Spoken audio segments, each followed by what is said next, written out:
விவசாய பெருமக்கள் அனைவருக்கும் வணக்கம். வேளாண்மையில் விதைங்கிறது ஒரு முக்கியமான ஒரு இடுபொருள். இந்த விதையை எப்படி சான்று பெற்ற விதையை உற்பத்தி பண்ணுறாங்க, உங்களுக்கு வயலுக்கு வரும்போது நம்ம பார்க்குறோம் சான்று பெற்ற விதைன்னு. அந்த விதையை உற்பத்தி பண்ணுறது என்னென்ன நடைமுறைக்கு எடுக்கிறாங்க அரசு துறையில் அப்படிங்கிறத இப்போ பார்ப்போம். விதை சான்றளிப்பு மற்றும் உயிர்ம சான்றளிப்பு துறைங்கிறது விதையை மற்றும் இயற்கை வேளாண்மை சான்றளிக்கிறதுக்காக உருவாக்கப்பட்ட ஒரு துறை. அதாவது நீங்கள் விவசாயிகள் வாங்குவீங்க, வெள்ளை கலரில் ஒரு அட்டை இருக்கும், நீல கலரில் ஒரு அட்டை இருக்கும். அந்த ஒவ்வொரு கலருக்கும் ஒரு நிலை, ஆதார நிலை ஒன்றுங்கிறது வல்லுநர் விதையிலேருந்து அடுத்த நிலையில் வர்றது. நீல கலரில் உள்ள சான்று நிலைங்கிறது பார்த்திங்கனாக்கா அந்த ஆதார நிலையை அடிப்படையாக கொண்டு உற்பத்தி செய்யக்கூடிய விதை தான் சான்று நிலை விதை. இதை எப்படி உற்பத்தி பண்ணுறோம், அதை எப்படி நாங்கள் சான்று செய்கிறோம், அது நீங்களும் தெரிஞ்சுக்கணும்ல. மத்திய அரசாங்கத்தினுடைய பிரத்யேகமான இணையதளம் சாத்திங்கிற ஒரு இணையதளத்தின் மூலயமா தான் விதை சான்றளிப்பு பணியை கண்காணித்து வர்றாங்க. இது அனைத்து மாநிலங்களுக்கும் ஒருமித்த ஒரு இந்திய விதை சான்றளிப்பு தரங்களின் படியில் அமைக்கப்பட்ட ஒரு இணையதளம். இந்த இணையதளத்தில் யாரெல்லாம் பதிவு பண்ணணும் அப்படின்னாக்கா, விதை உற்பத்தியாளர்கள், விதை சாகுபடியாளர்கள், விதை சாகுபடியாளர்னா விதை பண்ணி அமைத்த விவசாயிகள், விதை உற்பத்தி நிறுவனங்கள், யாரெல்லாம் விதை சுத்திகரிப்பு நிலையங்கள் வச்சுருக்காங்களோ அவங்க எல்லாருமே இதில் பதிவு மேற்கொண்டு அவங்களுக்குன்னு பிரத்யேக எண்ணெய் கொடுக்குறோம்.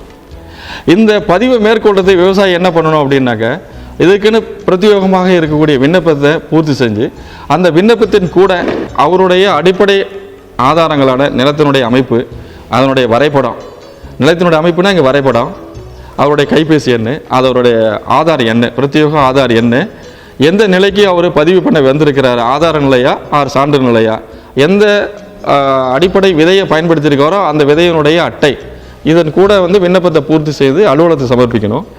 இது எல்லாமே பிரத்யேகமான வலைத்தளத்து மூலயமா நடைபெறும். அவர் அடிப்படை ஆதாரங்களை சரிபார்த்த பிறகு பதிவு கட்டணம் செலுத்திய பிறகு அவருக்குன்னு பிரத்யேகமான பதிவு எண் ஒதுக்கீடு செய்யப்படும். அந்த பிரத்யேகமான எண்ணு தான் கடைசி வரையிலையும் அந்த விதையினுடைய செயின் வரலையும் அந்த எண்ணு தான் நம்ம ரெஃபரன்ஸாக பயன்படுத்துவோம். அந்த எண்ணை வச்சு அந்த எண்ணை விதைச்சான்ற அலுவலருக்கு ஆய்வு மேற்கொள்வதற்காக அவர்களுக்கு ஒதுக்கீடு செய்யப்படும்.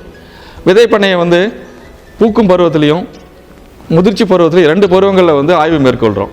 அந்த ரகத்தினுடைய மூதாதையர், அந்த ரகத்தினுடைய குணாதிசயங்களை சரிபார்த்து அதனுடைய பிற ரக கலங்கள் இருக்கிறதா, பிற நோய்கள் இருக்கிறதா, இதெல்லாம் சரிபார்த்து அதை நீக்கிறதுக்கு பரிந்துரை செய்கிறோம். முதல் ஆய்வு அது பொதுவாக பூக்கிற நேரத்தில் செய்கிறது. 2வது ஆய்வு மேற்கொள்ளும் போது அந்த முதல் ஆய்வில் சுட்டிக்காட்டிய அனைத்தும் நிவர்த்தி செய்யப்பட்டுள்ளதான சரி பார்த்து உத்தேசமாக எவ்வளோ மகசூல் வரும் அப்படிங்கிறத கணிக்கிறது தான் விதை சான்றாளர்களுடைய பணி. இந்த பணிகள் எல்லாமே எதில்னாக்கா, அந்த மத்திய அரசாங்கத்தினுடைய பிரத்யேகமாக ஒதுக்கீடு செய்யப்பட்டுள்ள மொபைல் ஆப் மூலயமா தான் செய்கிறோம். அந்த இடத்துல அந்த விதை பண்ணைக்குள்ளே தான் அந்த ஆய்வு அந்த ஆப்பை வச்சு பண்ண முடியும். அதுவும் 2வது ஆய்வுலையும் சரிபார்த்து உத்தேச மகசூலை கொடுத்தாச்சு. உத்தேச மகசூலின் அடிப்படையில் அந்த பண்ணையை அறுவடைக்கு பரிந்துரை செய்வதும் அந்த விதை சான்றவருடைய பணி. உரிய நேரத்தில் அறுவடையை அந்த இயந்திரங்களை சுத்தமாக பிற ரக கலவன்கள் கலக்காமல் இந்த பிரத்யேகமாக விதை பண்ணைக்கு மட்டும் அறுவடை மேற்கொள்வதற்கு பரிந்துரைச்சு அந்த அறுவடை மேற்கொண்ட விதைகளை, தானியங்களை ஆரம்பத்தில் அறுக்கும்போது 17லேருந்து 20% ஈரப்பதம் இருக்கும்.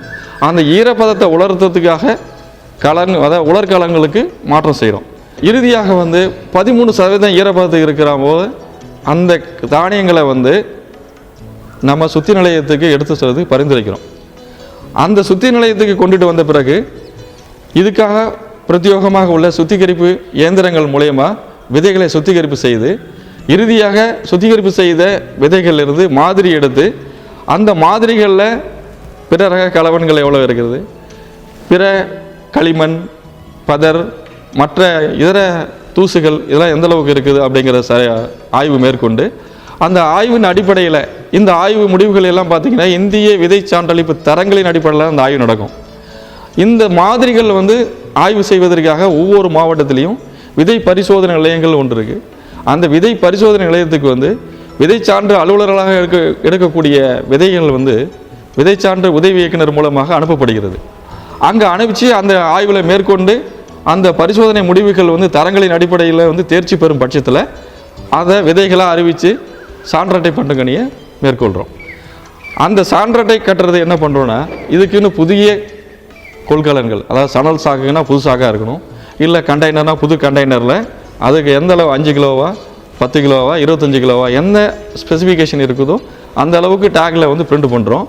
அவ்வாறு தேர்ச்சி பெற்ற விதைகளை நெல் விதைகளாக இருந்தன புதிய சணல் சாக்குகளையும் பயிறு, உளுந்து, மக்காச்சோளம் போன்ற தானியங்களை, பெரிய தானியங்களை புதிய துணி பைகளையும் நம்ம அதை சேமிப்பு கலன்களாக பயன்படுத்துகிறோம். அந்த சான்று அட்டையில் என்னென்ன விவரங்களை நம்ம அச்சிட்டு சான்று அட்டை கட்டுறோம் அப்படின்னாக்க, அந்த பயிர் என்ன பயிர், அந்த பயிரில் என்ன ரகம், அதனுடைய குவியல் எண், எந்த நிலையில் சான்று பணி தொடர்ந்துருக்கோம், அதனுடைய விதைச்சான்று எண், எந்த நாளில் பரிசோதனை செஞ்சுருக்கோம், எத்தனை நாளில் அதை பயன்படுத்தணும், அதாவது காலாவதி ஆகும் நாள், அது கூட வந்து அது எத்தனை கிலோ, அந்த கொள்கலன் வந்து எத்தனை கிலோ, 8 கிலோவா 20 கிலோவா 30 கிலோவா 50 கிலோவா அப்படிங்கிறத விவரங்கள் அடங்கியிருக்கும். அதனை வந்து உறுதி செய்து அந்த விதைச்சான்று அலுவலர்கள் வந்து கையொப்பமிட்டு சான்று அட்டை பொருத்தும் பணியை மேற்கொள்வார்கள். இந்த அடிப்படை ஆதாரங்கள் தான் அந்த சான்று அட்டையில் பிரிண்ட் பண்ணியிருப்பாங்க. இதை வந்து விதைச்சான்று அலுவலர்கள் வந்து சரிபார்த்து கையொப்பமிட்டு அந்த சான்று அட்டை பொருத்திய பிறகு ஒவ்வொரு மூட்டைக்கும் பிரத்யேகமான ஈய வில்லைகளை வைத்து சான்று அட்டை பொருத்திக்கிறோம். இந்த சான்றட்டை பொருத்திய பிறகு தான் இந்த விதைகளை வந்து விநியோகம் செய்து விவசாயிகளுக்கு விதையாக வருது. இவ்வளோ ப்ராசஸை வந்து நாங்கள் வந்து விதைச்சான்றளிப்புத்துறை மூலயமா கண்காணிக்கிறோம். இந்த பணிகளை இடையிலே வந்து மாவட்ட அளவிலும் சரி, மாநில அளவிலும் உள்ள இணை இயக்குநர்கள், துணை இயக்குநர்களும் ஆய்வு மேற்கொண்டு கண்காணித்து இந்த பணியை வந்து எந்த விதமான இடர்பாடுகள் இல்லாமல் தரத்தோட இந்த விதைகளை விவசாயிகளுக்கு கொடுக்கறது தான் இந்த விதைச்சான்றளிப்புத்துறையினுடைய முக்கிய பங்கு. விவசாயிகள் அனைவரும் சான்று பெற்ற விதையை வாங்கி நல்ல ஒரு மகசூலை பெறுமாறு அன்புடன் கேட்டுக்கொள்கிறேன்.